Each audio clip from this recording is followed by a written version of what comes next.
बिल्कुल विवेक, बड़ी खबर इस समय आ रही है कि एनआईए ने पहलगाम आतंकी हमले की फिर से जांच शुरू कर दी है और हर एंगल से हर पहलू को खंगाल रही है एनआईए। ये बड़ी खबर आपको बता रहे हैं। देखिए, एनआईए ने घाटी में फिर से जांच शुरू कर दी है और हर पहलुओं को खंगाला जा रहा है, हर चीजों को देखा जा रहा है। आतंकी हमले से जुड़े हर पहलू, यानी कि वो आतंकी, उनके मददगार और तमाम ऐसी चीजें जो यहाँ पर एनआईए जांच कर रही है। तो ये बड़ी खबर आपको बता रहे हैं, एनआईए ने घाटी में फिर से जांच शुरू की। और इससे पहले हमने आपको बताया था कि कितने लोगों को वहां पर बुलाया गया था, जिपलाइन ऑपरेटर को भी बुलाया गया था, उससे भी पूछताछ की गई, जिपलाइन जो मालिक था उससे भी पूछताछ की गई। तो ऐसे करके अब एक बार फिर से जांच शुरू हो गई है। आतंकियों के मददगारों की पहचान भी जारी है।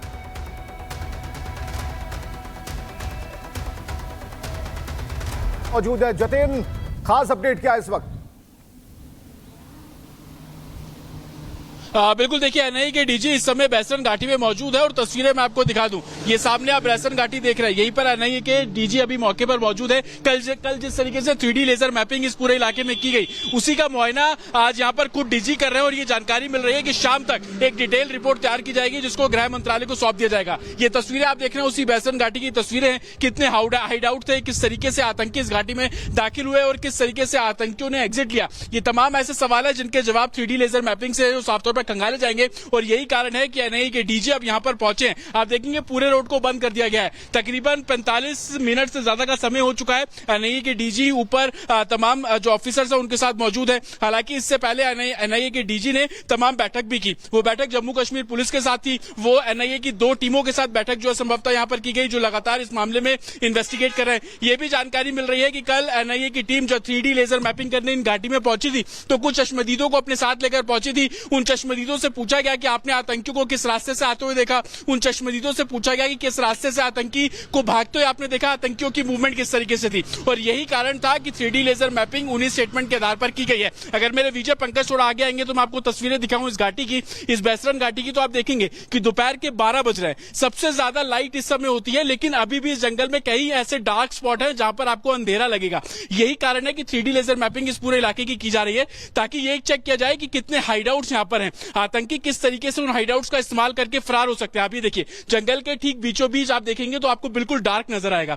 और यही कारण है कि 3D लेजर मैपिंग के जरिए ये जांच करने की कोशिश की जा रही है कि आतंकी अगर इस रास्ते से भागे तो किन किन हाइडआउट्स का उन लोगों ने इस्तेमाल किया, कितने ब्लैक स्पॉट थे उसका इस्तेमाल किया। और यही वजह है कि खुद डीजी आज यहां पर पहुंचे हैं। पहले जम्मू कश्मीर पुलिस से इस पूरे मामले में जो ब्रीफिंग है वो एनआईए ने ली। ब्रीफिंग लेने के बाद ये चेक किया गया कि आगे मूवमेंट किस तरीके का रहने वाला है। एक तरफ जो साइंटिफिक एविडेंस एनआईए इस पूरे मामले में कलेक्ट कर रहा है, दूसरी बात यह कि अभी तक की इन्वेस्टिगेशन में जो फैक्ट्स निकलकर सामने आ रहे हैं, ओवरग्राउंड वर्कर से जो फैक्ट्स निकलकर सामने आ रहे हैं, उस मामले में भी एनआईए के डीजी को इस पूरी जानकारी जो है वो दी गई है। आपको अगर मैं तस्वीरें दिखाऊं, आप ये देखिए कि बिल्कुल जतिन, आप तस्वीरें दिखा रहे हैं, लेकिन इस वक्त एक और बड़ी खबर आ रही है। पहलगाम आतंकी हमले पर सबसे बड़ा अपडेट हम बताने जा रहे हैं। क्या है खबर? यह है कि इस पूरे आतंकी हमले पर जो सबसे बड़ा खुलासा है वो सामने आ गया है। पहलगाम आतंकी हमले से जुड़ा हुआ सबसे बड़ा खुलासा बता रहे हैं, अल्ट्रा स्ट्रेट कम्युनिकेशन सिस्टम का इस्तेमाल आतंकियों ने किया था।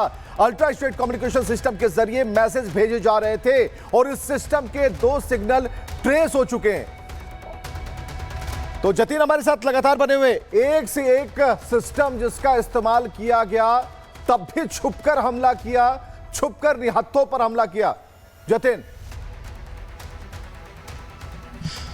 बिल्कुल, देखिए ये पूरी एक प्लानिंग थी, साजिश थी जो अब पर्दाफाश हो रही है। जिस अल्ट्रा स्टेट सिस्टम की आप बात कर रहे हैं, अपने दर्शकों को बता दें, ये वो सिस्टम है जिसको आप फोन में इंस्टॉल कर लेते हैं। इंस्टॉल करने के बाद आप उससे फोन भी कर सकते हैं, आप उससे मैसेज कर सकते हैं, लेकिन सिम लगाने की आपको जरूरत नहीं है। और इन घाटियों में जब हम कश्मीर में अगर आप आए हैं तो आपको पता होगा कि प्रीपेड नंबर आपका नहीं चलेगा, सिर्फ पोस्टपेड नंबर ही चलेगा। और पोस्टपेड नंबर लेने के लिए आपको तमाम जो दस्तावेज है वो देने पड़ते हैं। लेकिन अल्ट्रा स्टेट सिस्टम के जरिए बिना सिम के फोन का इस्तेमाल ये आतंकी कर रहे थे।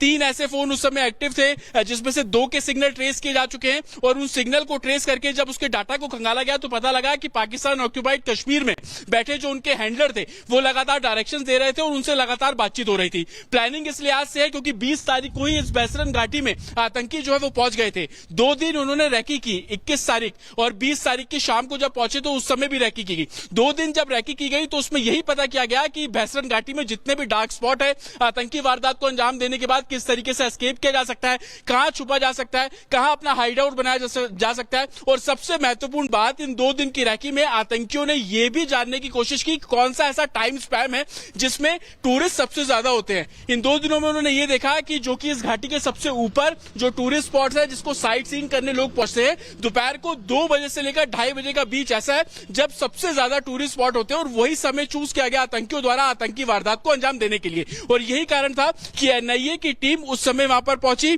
तमाम जो फुटप्रिंट है उनको खंगाला जा रहा है। 3D लेजर मैपिंग के जरिए यही चेक किया जा रहा है कि आखिरकार जिस रूट से आतंकी फरार हुए वहां पर कितने हाइड आउट थे, ताकि जांच। ब्रेकिंग न्यूज जरा ध्यान से सुनिएगा और खबर यह है कि बीएसएफ के डीजी वहां पहुंचे हैं जहां पर हमारे सुरक्षा बल तैनात हैं। तो एक बड़ी खबर हम आपको बता रहे हैं, तनाव के बीच भारत पाक बॉर्डर पर बीएसएफ के डीजी पहुंचे हैं और भारतीय चौकियों पर उन्होंने विशेष तौर पर फोकस किया। इस बार अंतर्राष्ट्रीय सीमा पर मौजूद अग्रिम चौकियों पर फर्स्ट लाइन पहुंचे हैं बीएसएफ के डीजी और जवानों के साथ बॉर्डर पर सुरक्षा हालात का जायजा ले रहे। तस्वीरें सामने आई है और ये आप देख पा रहे हैं, ये डीजी है बीएसएफ के जिन्होंने साफ तौर पर उन जगह का चुनाव किया जहां पर हमारी जो फर्स्ट लाइन फोर्सेस है वो मुस्तैद है और राजस्थान बॉर्डर का वो दौरा करने वाले हैं।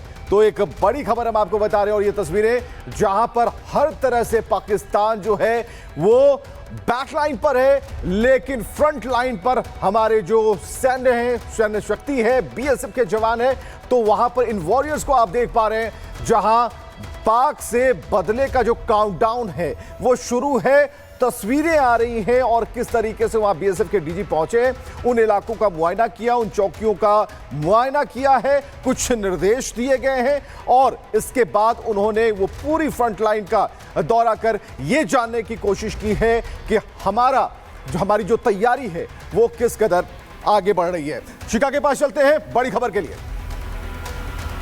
बिल्कुल विवेक, बड़ी खबर इस समय आ रही है कि एनआईए ने पहलगाम आतंकी हमले की फिर से जांच शुरू कर दी है और हर एंगल से हर पहलू को खंगाल रही है। ये बड़ी खबर आपको बता रहे हैं। देखिए, एनआईए ने घाटी में फिर से जांच शुरू कर दी है और हर पहलुओं को खंगाला जा रहा है, हर चीजों को देखा जा रहा है। आतंकी हमले से जुड़े हर पहलू, यानी कि वो आतंकी, उनके मददगार और तमाम ऐसी चीजें जो यहाँ पर एनआईए जांच कर रही है। तो ये बड़ी खबर आपको बता रहे हैं, एनआईए ने घाटी में फिर से जांच शुरू की और इससे पहले हमने आपको बताया था कि कितने लोगों को वहां पर बुलाया गया था। जिपलाइन ऑपरेटर को भी बुलाया गया था, उससे भी पूछताछ की गई। जिपलाइन जो मालिक था उससे भी पूछताछ की गई। तो ऐसे करके अब एक बार फिर से जांच शुरू हो गई है।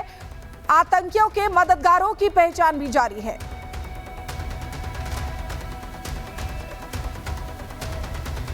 मौजूद है जतिन, खास अपडेट क्या है इस वक्त?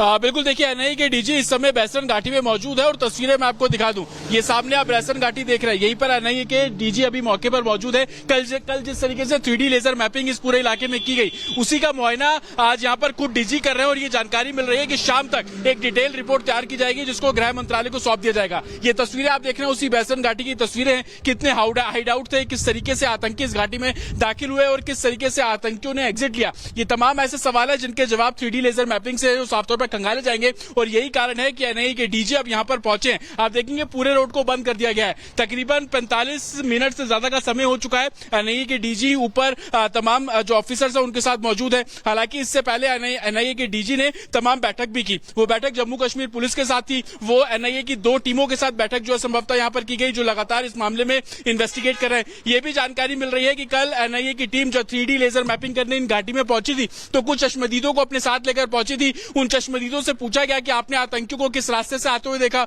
उन चश्मदीदों से पूछा गया कि किस रास्ते से आतंकी को भागते हुए आपने देखा, आतंकियों की मूवमेंट किस तरीके से थी। और यही कारण था कि 3D लेजर मैपिंग उन्हीं स्टेटमेंट के आधार पर की गई है।